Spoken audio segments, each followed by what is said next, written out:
Good. All right, preparing to live stream. Here we go. Let's see. One day I'm going to have a really cool tech team that can do intros and That's awesome. we're Yep. not there yet. A lot of work. Okay. Hello everyone and welcome to Lunch with MSCA. I am Coach Taylor, the coach and owner of Mountain State Cheer Academy. Today I am joined by Coach Candy, my partner in crime, and we are so glad to have everyone. Um, Let's talk a little bit about what we're doing today. Each week, we take a little bit of time out of our day to connect, laugh, and share stories about what it means to be a part of Mountain State Cheer Academy and this family that we've created. We are on week 2 of our 7-week stretch discussing our fired up core values: friendship, integrity, respect, excellence, determination, unity, and positivity, and how these values not only show up in cheer, but also in everyday life. So, whether you're a parent, an athlete, or someone cheering us on from the sidelines, we welcome you. We welcome your conversation. We're all about community here. We're all about raising strong kids, healthy kids, strong teams, and stronger hearts right here in West Virginia. So, we would love to hear from you today. Please feel free to drop a comment below. Tell us what this core value means to you, to your family, how you incorporate it in your everyday life. Or if you don't feel super passionate about today's topic, feel free to share something that you want to see in the future. After this 7-week course, we will be looking for new topics. Share a funny story. Anything you'd like to share, we welcome all of those comments. We will be monitoring the comment section throughout today's episode. So we will share some of those towards the end. So, for those of you who are joining for the first time on week 3, welcome.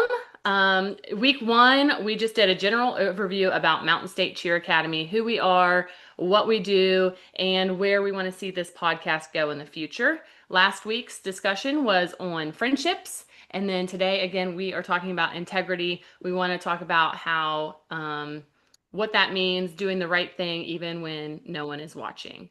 So, also joining us today is Dr. Justin Bowers. Justin serves as the lead pastor of New Community Church here in Buchanan, which he planted in 2012. He is also the director of career services for West Virginia Wesleyan and Davis and Elkins colleges.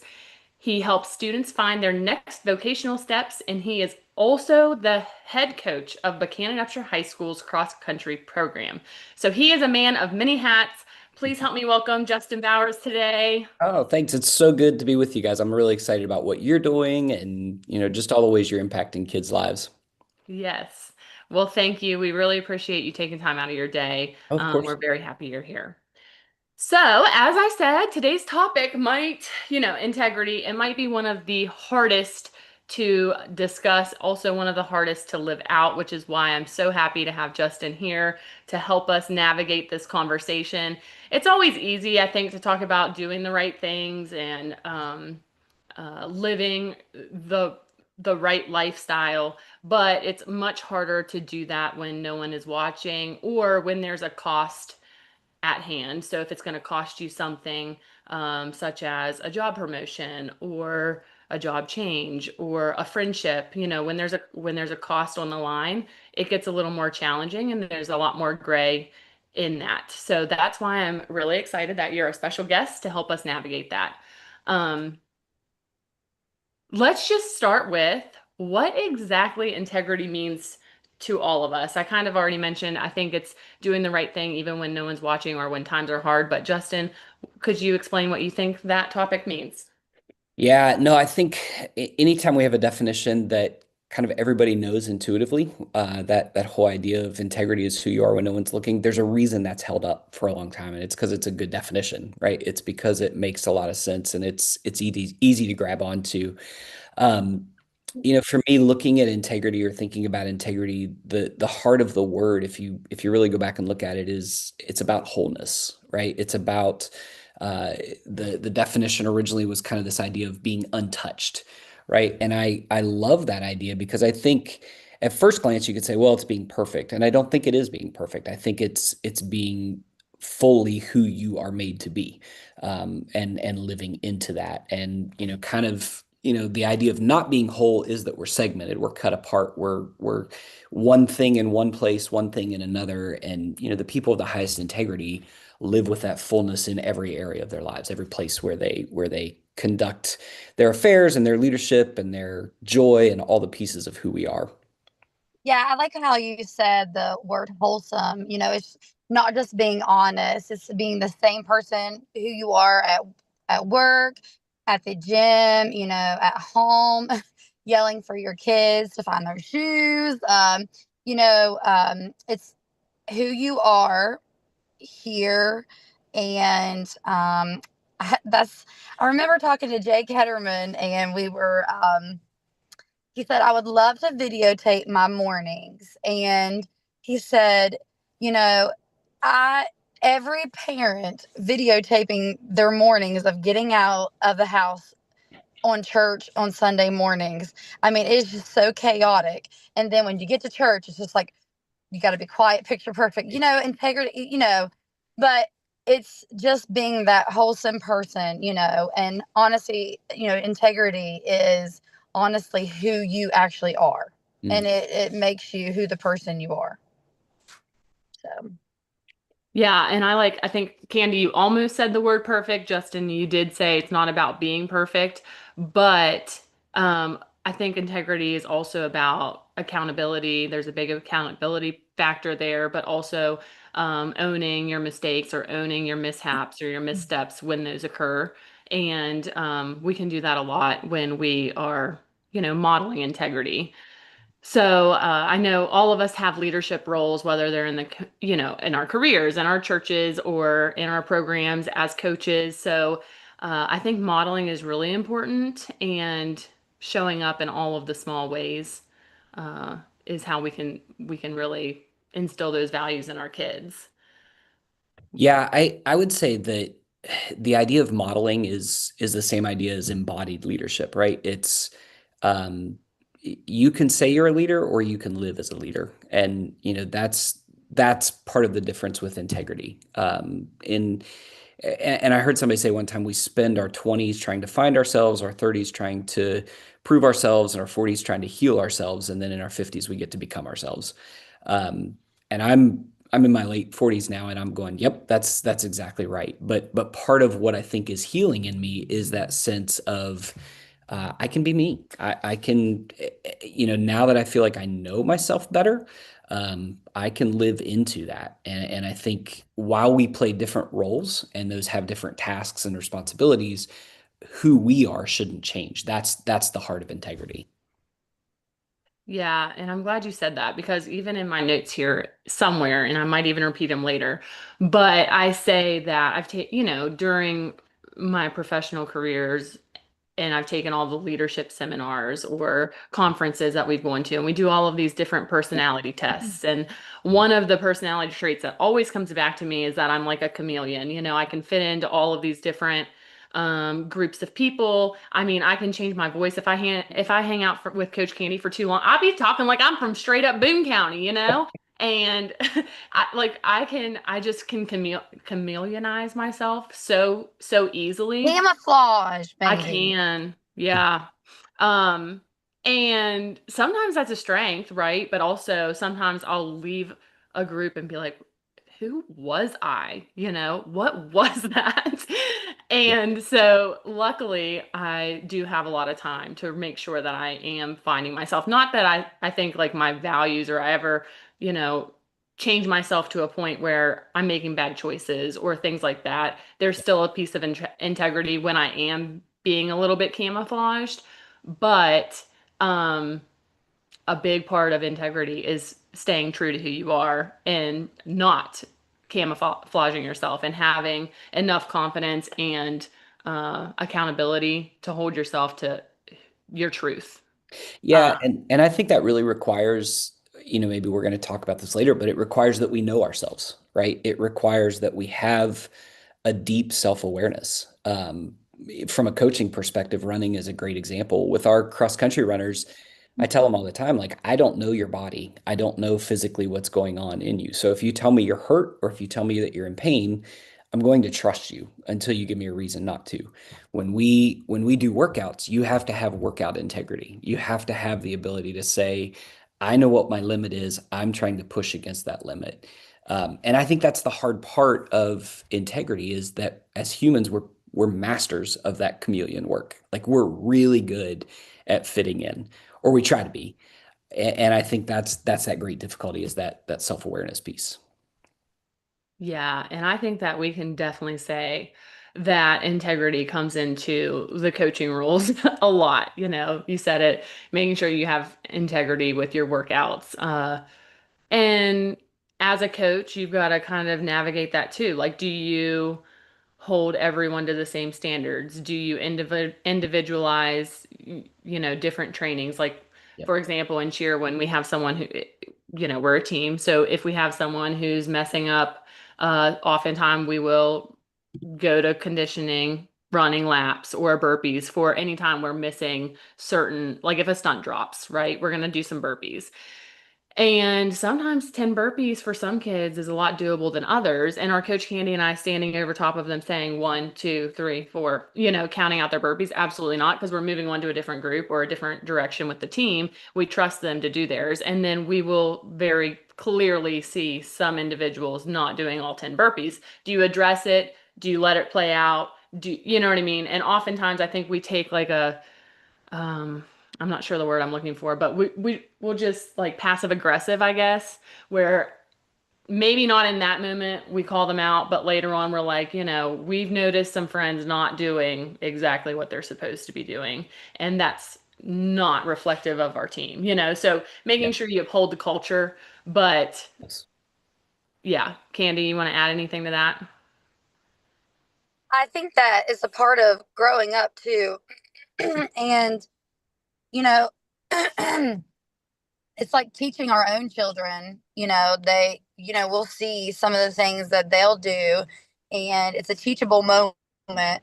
And, going back to, leadership, I learned a lot, substituting and teaching and, you know, and growing up and learning those things, and like you said, the burpees, like passive aggressiveness, it's just a teachable moment that you catch. And and you go back to your childhood and you go back to things that you were taught, and it reminds you of the things throughout your life that has been taught with you, and what worked with you, and you just use those methods. And some worked for you, some may not, because everybody learns Yeah. differently. Yeah, definitely. Justin, how long have you been coaching?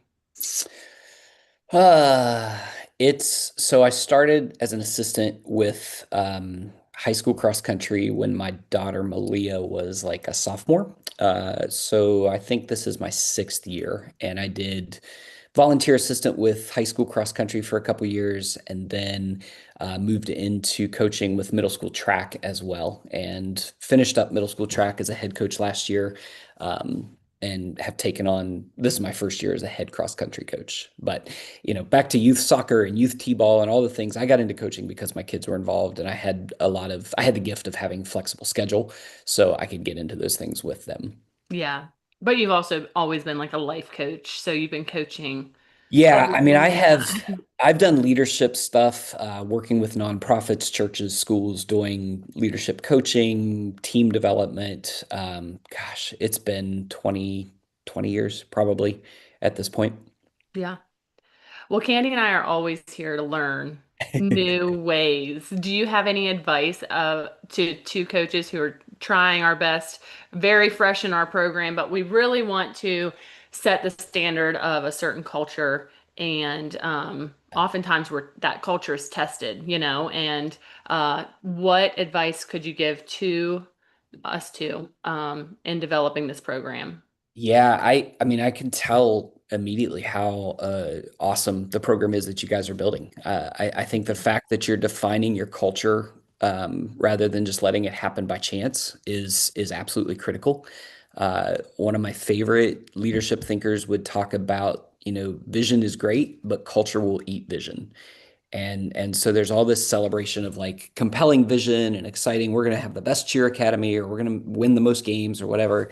If you don't have a culture that can let that thrive, um, it's going to be really meaningless, because it's hard to get people to buy into vision if you don't have culture. The other thing that for me is has become kind of life motto is that we step towards tension rather than away from it. I think in those pieces that you're talking about with, like the kid who doesn't do the workout to the extent that you expect from them, it's really easy to avoid that. It's really easy to look at those kids and go, "Ah, I don't have to deal with that." Or if you have conflict within your team, or if you have somebody that, is causing problems, human instinct, societal instinct right now is to kind of move away from that. And I think the greatest teams are the ones that go towards tension, right? None of us go to a movie that doesn't have any conflict. Like we like stories that have conflict and find resolution, and that's where heroes are made, is out of conflict. And so I think for the best teams, it becomes habit, it becomes practice, it becomes safe to say, yeah, this is hard. This is a hard conversation we're going to have, and we're going to move through it, and we're going to find our way out of it. But it sounds like that's the things you guys are doing, which is amazing. We do. I will say that, and I'm not sure. I'm like we know each other pretty well. I'm not sure you've seen my fired up side too much, but and I don't know how well you know Coach Candy, but we have a lot of energy. We have a lot of passion, and sometimes we that can be overwhelming. You come across as in my from my eyes a very calm, like I think our coaching styles are probably black and white difference, but I would love to figure out how to be more calm so that I can keep my composure because I do lose my composure sometimes. And do you like in the moment where you're feeling like, whew, yeah, Yeah, I how do think you I can be overcome it? calm. I was calm last night. Well, we have like a tag team system where she knows I know. Oftentimes it's even spoken like you gotta tag your it because I'm out. yeah. Um, but still, Yes, how the constant you remain calmness. such a yeah, you have such a good composure about yourself, and that's not easy. So Yeah, I you- I mean I think so I would probably echo the opposite and say I wish I had more of that, like get in your face and do the push thing. Um that part of me, does exist, but it takes a lot to get there. I think what I've learned over the past 5 or 6 years, and really coaching middle school track and high school cross country has taught me more about leadership coaching than many, many, many other things. But what I've learned probably that is most important is to play the long game, right? Running is a sport that, I mean, you said it, like we are other sports punishment. So if a kid gets in trouble at basketball, they run. If they get in trouble at football, they run. They do those things. And so to have a child come into this sport when really the sports that are propped up are the ball sports or the right. travel club sports and those are great sports. I love all those sports. Um, but to get a kid to invest in a sport for, let's say, 7 years, if they start in sixth grade, is going to take play in the long game. It's really seeing like, hey, as a sixth grader, I don't have to get in this kid's face every day. I've got to build a relationship with them and help them understand their body a little bit better and help them understand that if you get sore, that's actually a good thing and that's moving you towards those goals. And then maybe by ninth grade, we're figuring out how to drive a little harder, and 12th grade you're really pushing to figure out what their goals are. So um a lot of the ability to stay calm for me comes from that, and it comes from really understand, like trying to understand that most of the growth that these kids are going to achieve has to be intrinsic or it's not going to work, especially within this sport. And there are kids who, this is what I love about running. There's room for everybody on the starting line. There's room for the person that runs the 15-minute mile and the person that runs the 4-minute mile. And I think that's the beauty of the sport. I'm sure you guys have echoes of that in what you do. But if they're showing up, the competition they're facing is themselves most of the time in running. And so The beauty of the stopwatch is you can find out if you're getting better or if you're not, and we don't really have to worry about everybody else around you. Now, of course, we want to win. We want to score points. We want to go that route, but those are all secondary to, kind of the life stuff that we're dealing with as we go through it. Yeah, I like that. I think that sometimes it's also like an important factor um is time, obviously tying the parents in, and I'm not sure how much you deal with it since you have such older kids. I would say the bread and butter of our program are like 4-year olds to I don't 10, 11, we don't have as many middle school and high schoolers. So we deal with the parents or we work with the parents a lot more. And they're a lot more involved in the development of their children or our athletes.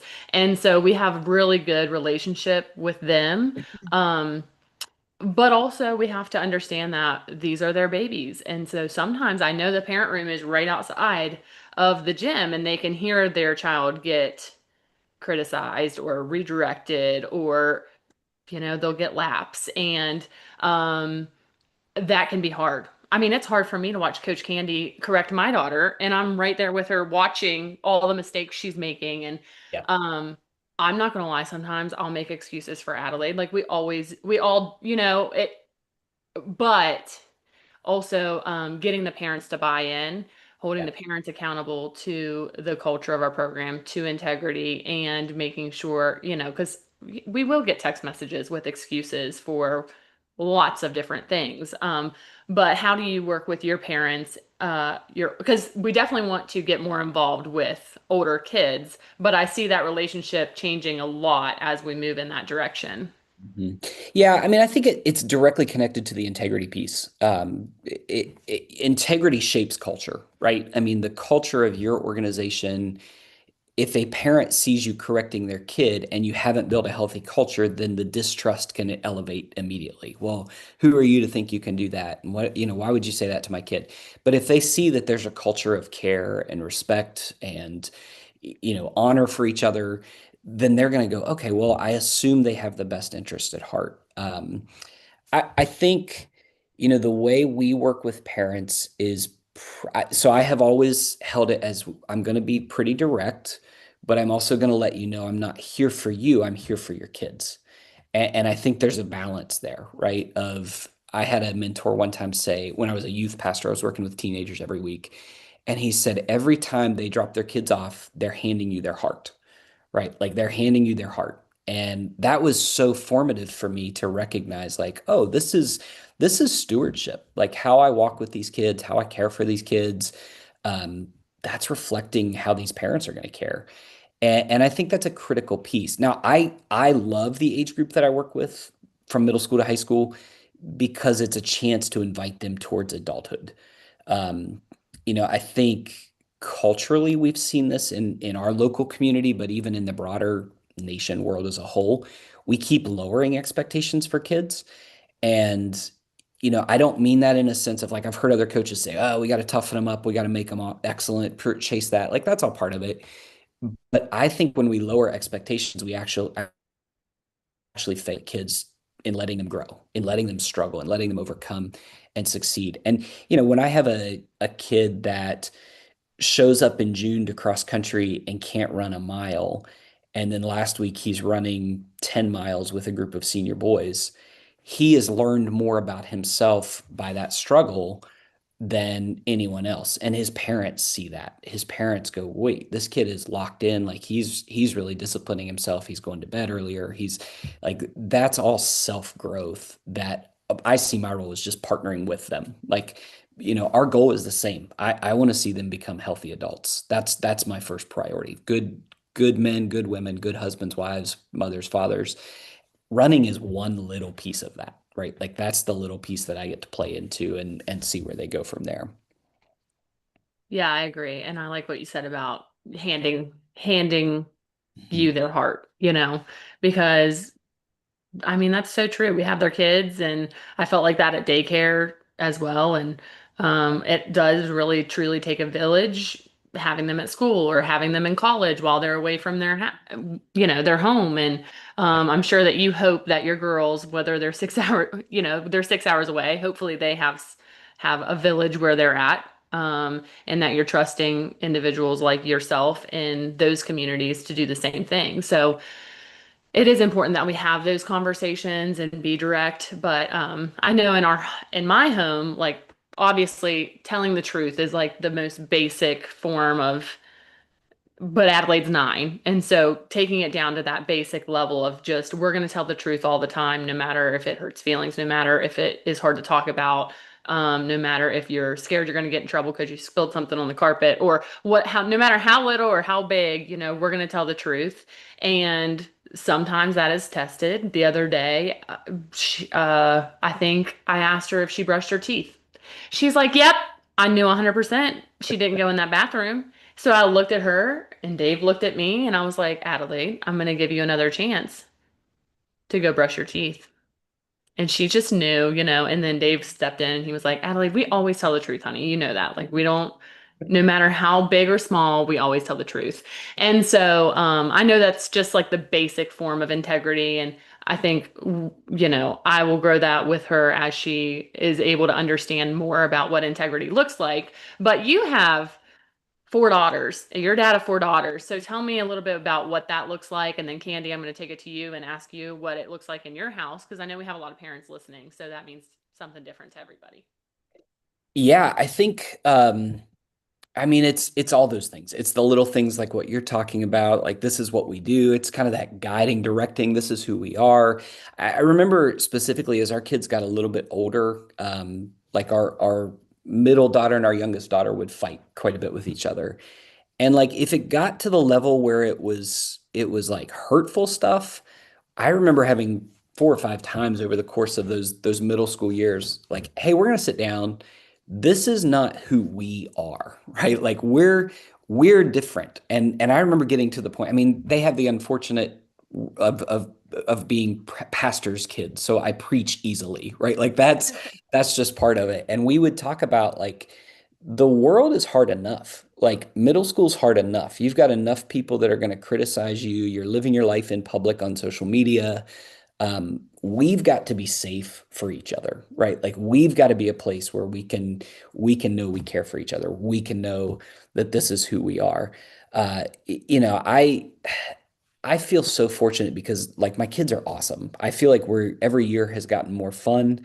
Um, not without problems. Of course, there's problems, but we're still really close. I think the conscious decision Carrie and I made was we felt like we grew up with parents, and I don't know if this was a generational thing in the boomers or not, but there was a lot of protectiveness to how much they shared with us. So there was a lot of like, I'm not necessarily going to let you in on the struggles because we want you to think we're doing well. Like we're going to be strong for you is kind of the mentality, like all that resilient stuff.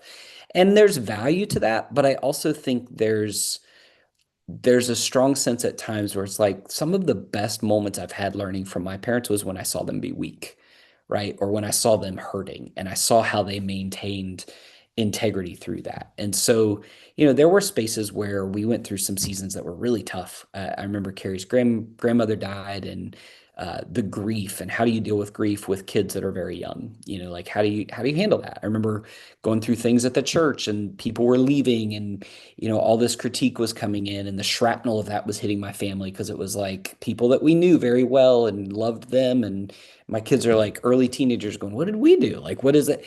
And so, trying to honor those folks, but also be honest about like, this hurts and we carry this. And part of being whole, integrity, is that we don't necessarily try to hide when we hurt or we don't try to hide when we're angry. Like we are honest about those things, right? All that stuff. So I think all that shapes family cultures, right? It shapes the nature of who we are together. So that's a long answer.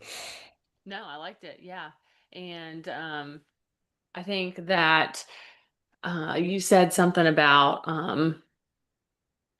like, gosh, what did you say in the beginning? I liked what you said there. But ultimately, I think also just like I said, I kind of said telling the truth, but you said it's okay to be different. And one thing I will say is that I don't always make um, girls in our program or when I worked at the daycare like apologize for things that they weren't genuinely sorry for. But in this house, I practice a little differently. Like I'm like, Adelaide, even if, I mean, I'm going to try to help her understand why we're apologizing, but also we're going to start that act of apologizing and saying our pleases and thank yous, even, you know what I mean? Even if you feel like you personally didn't do anything wrong, it's not always about just you in this situation. Like it's also about the other person. And yes, I want her to understand, but also, we have to work through that, and it doesn't come without those teaching moments and pushing her out of her comfort zone and making her, helping her realize what it is that I want her to see, and how this is like what we are different, and this family is going to operate differently than maybe your teachers will hold you in school, accountable in different ways, or that we do in the gym. It's going to be different, but also. Um, we want to be consistent. So there's like a balancing act, I think, of yes, we can be different at home, but also we want to be consistent, you know? Yeah, yeah, authentic, right? Like we Yeah. want to be our authentic selves wherever we are. Um, and some of that can relax at home in different ways or be played out in different ways, but we're still us. Like we're not, I don't want my kids to see Pastor Justin up on stage preaching as completely different than Dad Justin at home. There's when I was going through school, one of the phrases that was brought up again and again was too many families have been sacrificed on the altar of ministry. And like I've seen that. I've experienced that where the workaholic nature of any, and I don't think it's just ministry, I think it's any profession that is expected to pour out to people can take so much out of us that we end up putting the family on the altar and being like, well, you guys suffer through this, you'll get me back in a few years. And it just doesn't work. Like it's meaningless if you lose that. So Yeah, I agree. And Candy, I'm going to kick it over to you to talk about integrity in your house. I know that you raise the most beautiful children, and I always tell you, Kaisley's welcome in my house anytime. She has the best manners. She is so sweet. You've done such a wonderful job. I adore her, Kaisley. Yeah, well, here we go. You ready? I'm I'm glad ready. I'm glad you're sitting down for this one. Well, I totally agree with everything, and Pastor Ed, and I'm pretty sure that, every pastor probably agree with this. Justin, you probably agree with this too. We're all born into this sinful world. No one is perfect. Okay. And I'm glad that I know that we are not perfect. And I was raised to know that we're not perfect. And because it is hard to live in this world and to always think that you have to be perfect and to live up to the standard that you have to be this kind of somebody and to be perfect all the time. And I have a story that I want to share with you. So, growing up, my mom, bless her heart, gosh,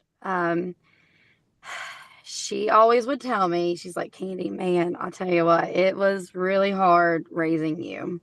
She said you would get out of your car seat. She said when you get out of your car seat, you put your hands over my eyes while I was driving. I'd have to beat you off of me while I was driving. You would go hide in the cupboards. Like I couldn't find you. Almost had to call the police. Like I could not find you. You'd run away to the neighbor's house. Like it was pretty bad. Okay. So, long story short, I went to kindergarten and she went to parent teacher conference. Okay. So appropriate for the time of the year we were having. So she's like, okay, I'm preparing for the worst. Like, I'm going and I'm going to, like, you know, they're going to give me a bad report. They go, she goes in and she's like, okay, how's Candy doing? Oh, Candy is just the best little thing.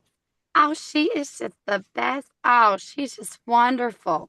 And she was like, my daughter, like Candy. And I think that is the same thing about Addie Joe. Like, oh my gosh. And sometimes I think that about my kids too. Like, they act totally different at home sometimes than they do out in public. And I think that's in some cases with a lot of children.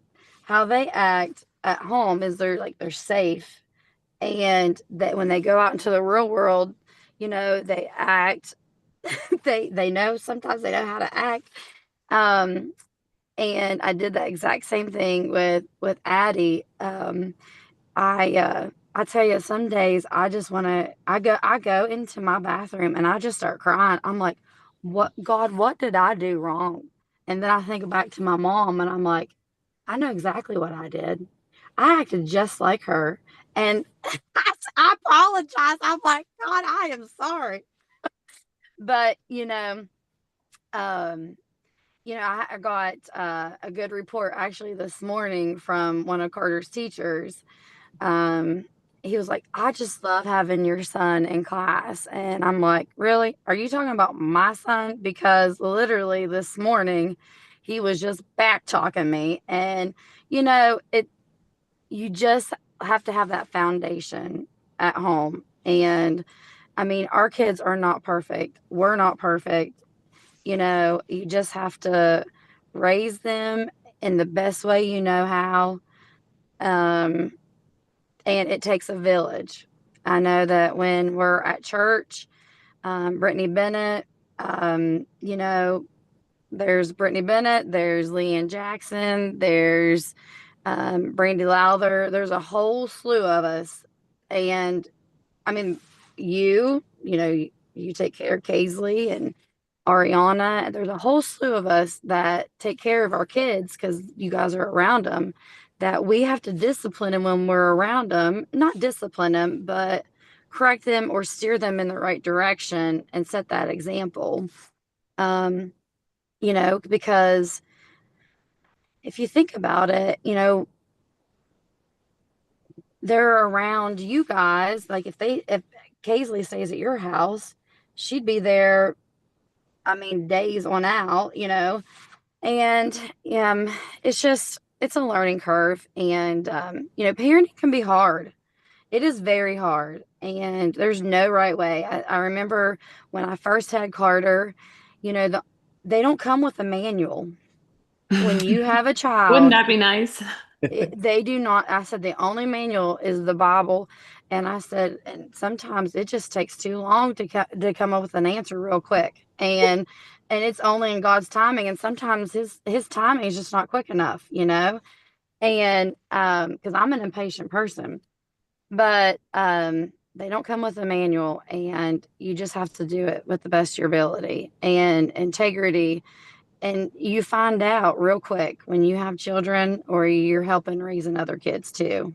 So Well, it's and I just, think Justin said, making sure you have that safe space at home. Like you wouldn't want it any other way. You wouldn't want your kids out in public, acting a fool. You'd rather them act a fool in your house where it's safe, where you're there to help navigate, where Bill's there to help navigate, where they have siblings and the support system to address some of those challenges. You want them to feel safe enough that they can act out. You want them to save their acting out for home.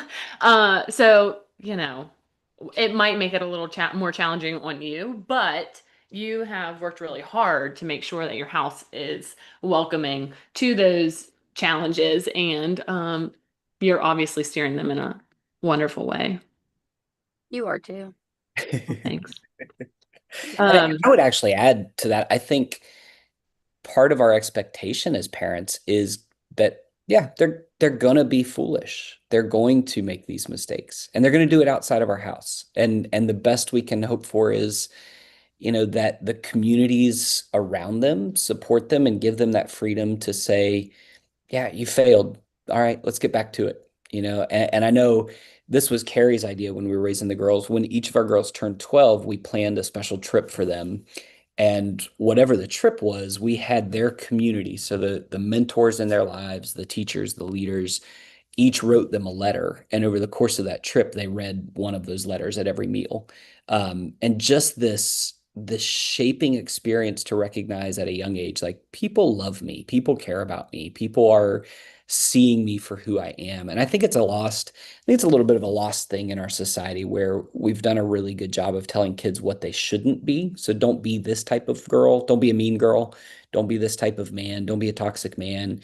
but we've maybe neglected painting for them what they can be and who they are. And there are societies where at 12 years old, a boy went into the bush and had to kill an animal, and they came back knowing I'm a man. And those rites of passage were really critical steps that a lot of our kids these days don't still have. And I think part of sports is that.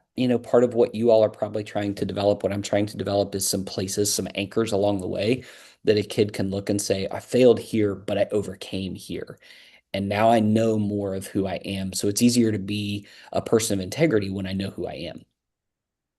Yeah, I agree.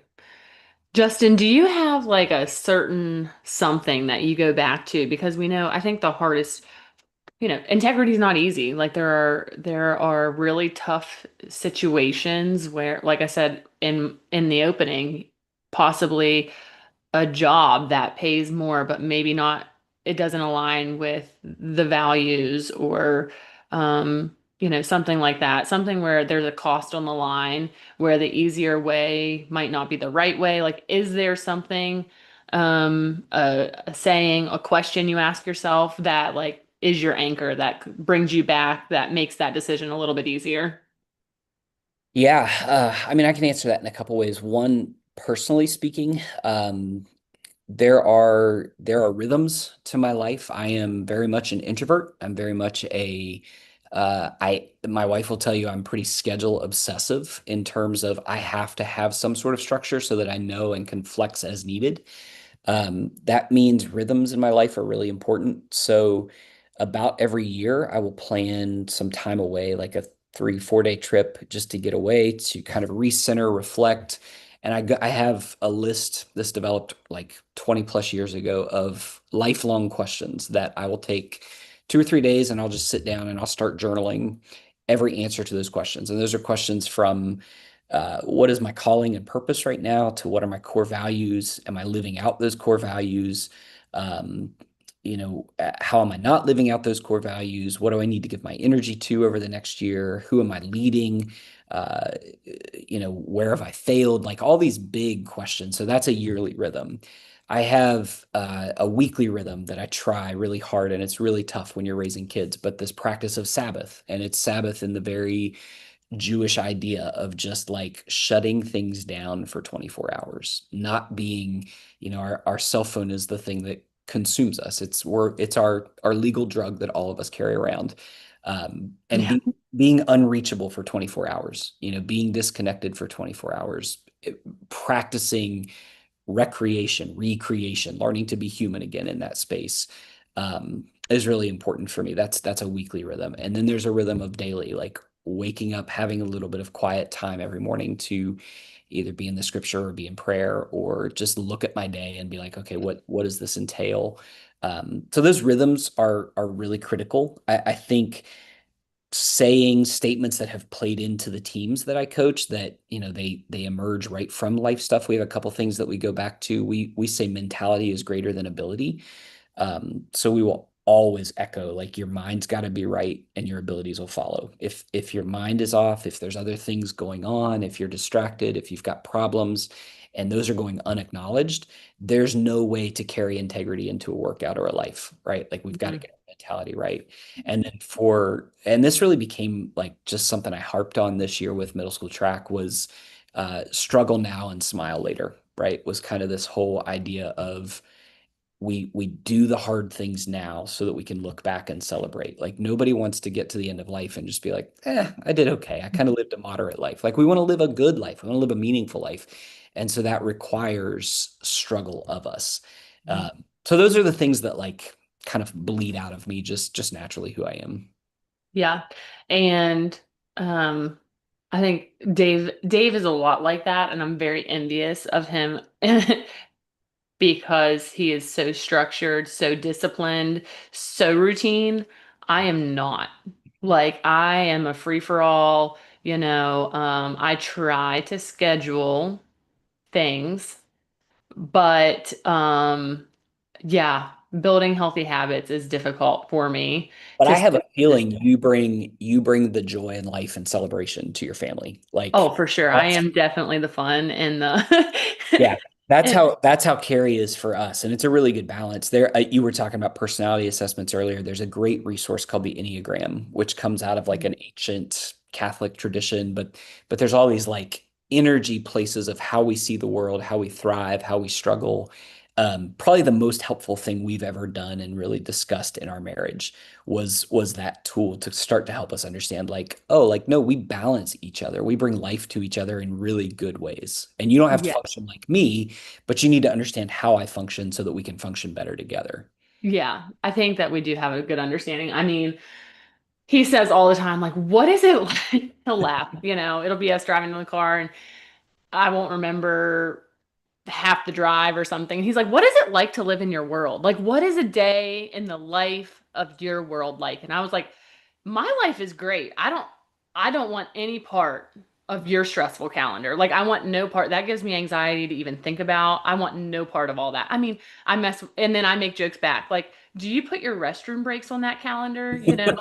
Because he has every phone call, I mean, and then he tells me like set a reminder so you don't forget. I said something like, "Don't let me forget to set the cube steak out because I wanted to make Salisbury steak." And he was like, "Just put a reminder on your phone." I was like, "No, I'm not doing that." He's like, "Why? It's so simple." I'm like, "I understand, but it's just not me. Like I don't know. I just don't. I Do just you feel captive to it if it's like yeah. Uh-huh. it's It's like almost restrictive? That's yeah, exactly how Carrie is, right? yeah. And that was so foreign to me. And it was probably 6, 7 years ago that we were just sitting around and walking through all this stuff, and it was like, oh my gosh, like it does make sense that this is what you need from me, and I'll create more joy in your life if I function in a little bit different way that understands your language. Like yeah, it's Yeah. really critical.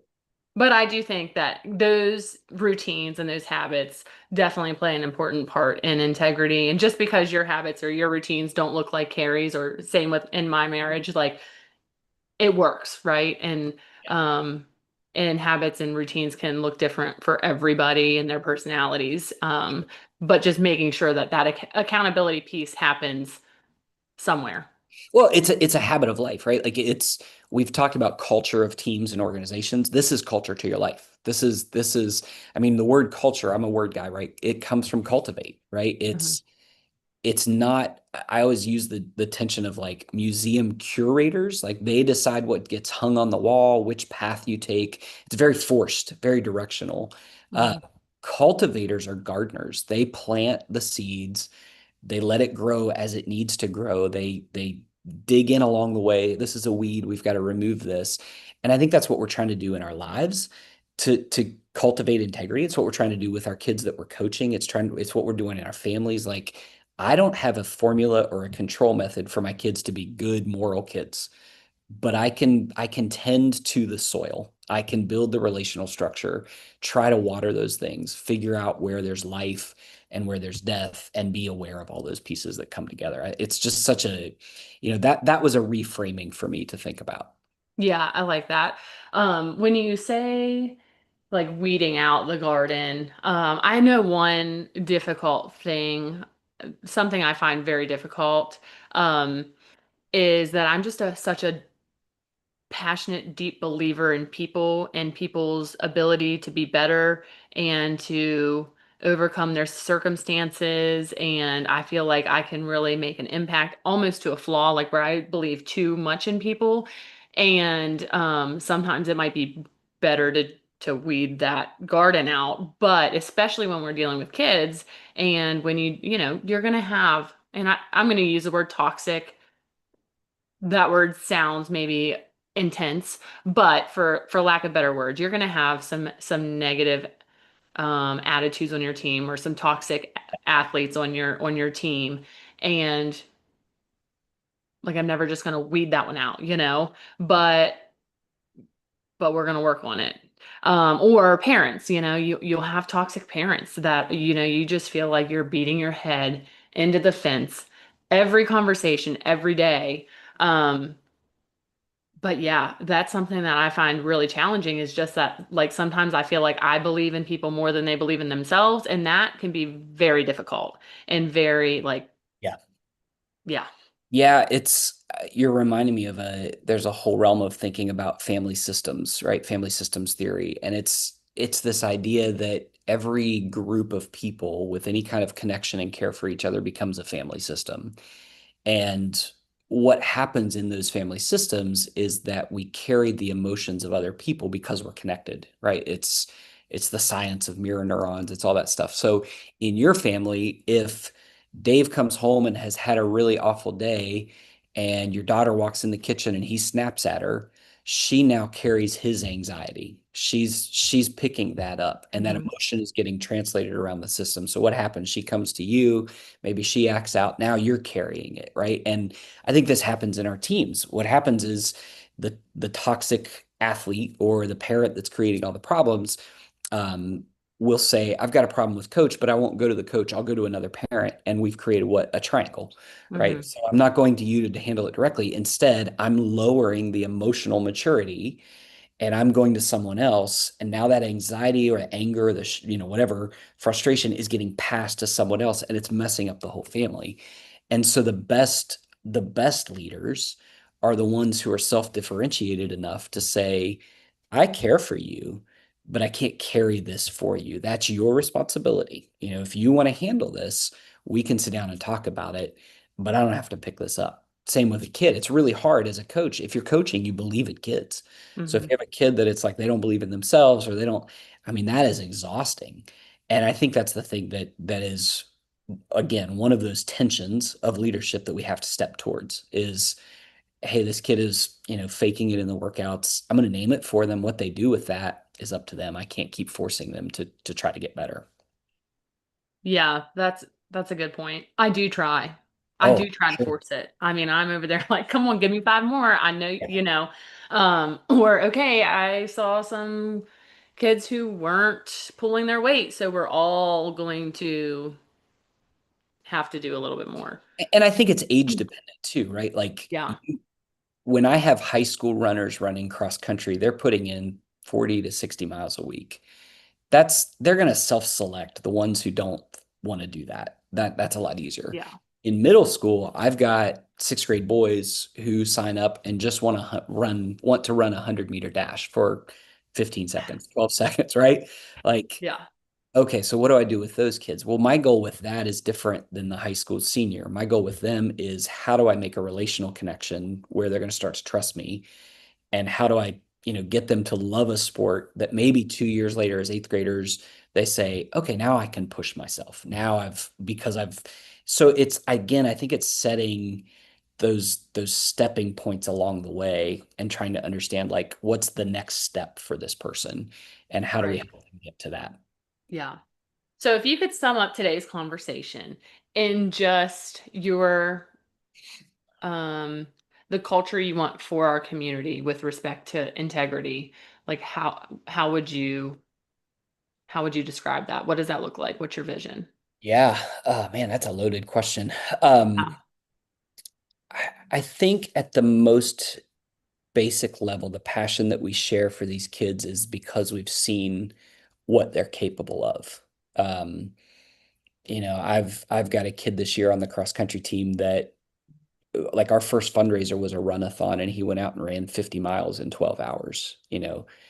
5 years ago, this kid couldn't run a 7-minute mile.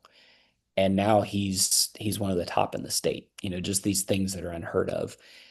That didn't happen by expecting less of him. And so, the journey that we've had relationally has come because of trust, has come because of care, and has come because of challenge. And I think that's the vision I have for our community is that these kids that we all serve know that that we care for them. And because they know we care for them, that they can trust us. And then we can challenge them to get better, right? We can challenge them to move forward. We don't have to assume well, your life was hard, so you're kind of stuck where you are, or you failed this many times, so nobody really expects much from you. No, like because we care about you, we expect more from you. I think if we're forming and shaping those types of communities, we're going to see kids go out and do amazing things and, whatever amazing is for them. So, Yeah, I agree. And often, I mean, not every practice. I wish I was as routine as saying I do it every practice, but typically, once a week or so, I'll bring all the kids in and I'm just like, can you look at yourselves? Can you look at your teammates and say that we got better today or this week, And I mean that in, of course, our routine and in our athletic performance, but also looking deeper into the culture, into integrity and these core values, but just as a person, are we doing better? Are we learning more? Are we pushing for, like you said, moving forward, not necessarily like moving up on the roster or moving up on the score sheet, but are we moving forward, in a direction that is positive? And so Absolutely. um, I would share kind of a similar vision Yeah, for with. sure. Yeah, I think, I mean, these kids are gifts, the ones that we get to work with. It's if I could do this all day long with the kids, that's what I would do. We got to Yeah, go make money, we got to go do the other jobs too. But um, when we see them as that gift and we see their parents as partners, regardless of whatever challenges the families are facing, that's a powerful force when we're all working together for similar things to get better.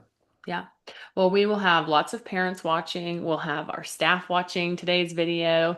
And our kids think that we are like viral YouTubers. Even though we have 200 subscribers, they think that we are the real deal. So we will have athletes on here watching, listening to these words that we are, our wishes for them, our expectations for them. So I think it starts in these conversations. And That's awesome. um, I just really appreciate you coming and joining the conversation today. That was Um, a lot of fun. it was fun. And this was a big topic. It was a heavy topic. I knew it was going to be a difficult one to navigate. So I'm glad that we had your expertise in this discussion. And just to recap some big points, I would say integrity from what we've discussed is building those habits and keeping consistent, remaining true to yourself between not only what you're preaching and what you're speaking on, but also mostly in your actions and leading by examples, modeling those behaviors, building that trust and those relationships through daily activities or daily choices and in the small moments when people are watching and when they're not. And then, um, making sure that those values extend beyond the walls of our homes or in our practices, but also outreach into our communities with friends and families and everything in between. So, Candy, do you want to say anything else as we wrap today up? I apologize. I'm just trying to multitask and it's just not working out well for me. But It's I okay. appreciate you guys so much. Yes, Yes. thank you, Justin. Yeah, thank you all. It's been a pleasure. Okay. Yeah, So, hey, this is one of those wholesome things you got. You gotta be five places in one time, and it's just not working out. So Understood. so we I got hope fruit for the that in parade tonight. You today, know what I'm saying? uh-huh. Yeah. I hope in today's conversation that we all contributed and gave everyone Yes. something to think about, whether Yeah. it is in the gym or in their home or in the Yes. community. We love sharing these moments with you guys each week and diving into a new topic. So it really is meaningful conversation. I do believe in that, and it is directly reflective of the environment that we want to have at the gym and that we are, the culture that Now, we're building 50, every single day. 50, 47. Looking ahead into next week, week 4, we will be moving into Respect on 10:15 at 11:45, same time, same place. We will be talking about the respect in the aspect of competition, cheering for our rivals, being good sports, and showing up with good sportsmanship to every event. We're going to talk about the family angle, respecting different roles, parents, athletes, coaches, etc., and then work/community, building respect and respecting different skill sets and contributions that people bring to the table, creating healthy habits, respecting your body, nutrition, sleep, memory, learning, educating, reading, all of those good, healthy habits that we can build every day within ourselves. And we will have a special guest from Champs Central Cheerleading in Clarksburg, Miss Carrie Park, who is a lead instructor there. So we're really excited to have Carrie join us next week. So I think that wraps up today, but I would like to close with just thanking you, Justin, once again for joining us and inviting those who are listening or watching later on to, if you like today's video, make sure that you like and subscribe to Lunch with MSCA on your YouTube page. We're also on Facebook and TikTok. We're also on Instagram. So we've got all those pages, and that's just one way you can show your support to what we're doing here in Buchanan in our community at our gym. And every like, share, comment helps us grow this amazing organization a little further for our athletes and families. So we will be back next Wednesday at 11:45. And until then, stay kind, stay strong, and stay fired up. So thank you. See you, everyone. Bye.